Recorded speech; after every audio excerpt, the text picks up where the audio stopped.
Hi guys, this is Grace Hausman back today with my persuasive speech, coming to you live from an AirPod microphone because evidently that is necessary when you're recording on a MacBook. Learn that one the hard way. Okay, let's get into it. So, for over 200 years, the United States has used the Electoral College vote counting system to determine the results of presidential elections. Upon the ratification of the 12th Amendment in 1804, the Electoral College system was put into place to give presidential elections more structure. In over 91% of presidential elections held, the winner of the national popular vote has also won the Electoral College vote. Despite these statistics, there are many in favor of getting rid of the Electoral College as a whole. Opposers of this election system claim that it's a winner-take-all mentality is undemocratic. The benefits, however, of the system far outweigh any potential negatives.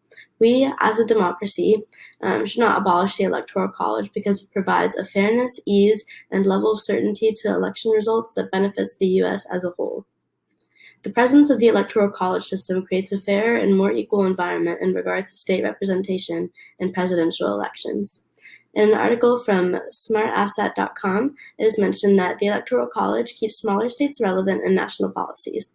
One reason that some analysts support the Electoral College is that it encourages candidates to pay attention to small states and not just to get out the vote in big populous states and cities.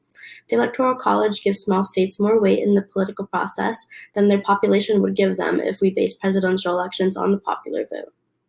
Not only does the Electoral College give small states a larger platform, but it also encourages candidates to cater to their needs in their platforms, since their electoral votes could be beneficial to them as opposed to their potential insignificance in the popular vote.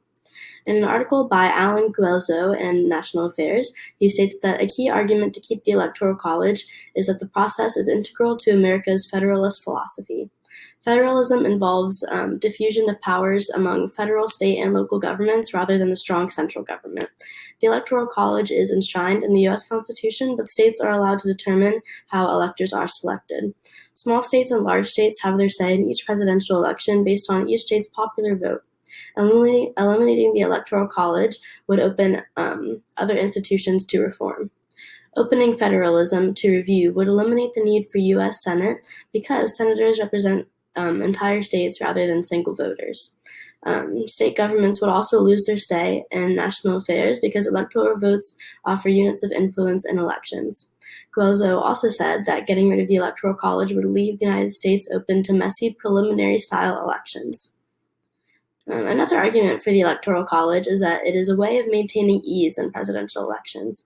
Not only is counting electoral votes for certainty easier than counting popular votes, but the Electoral College also makes it easier for candidates to campaign. According to an article on connectusfund.org, the Electoral College makes it easier for candidates to campaign because they can focus their energies on trying to win over battleground states instead of having to go to every state to appeal to the general public in order to sway the national popular vote. Along with making the entire campaign and election process easier, the Electoral College also provides a level of certainty to the election that gives both politicians and their constituents security in the race's outcome. According to procon.org, the Electoral College guarantees certainty to the outcome of the presidential election. If the election were based on popular vote, it would be possible for a candidate to receive the highest number of popular votes without actually obtaining a majority. So let's say, for example, one candidate received 63 million votes and the other candidate received 63,000,001 votes.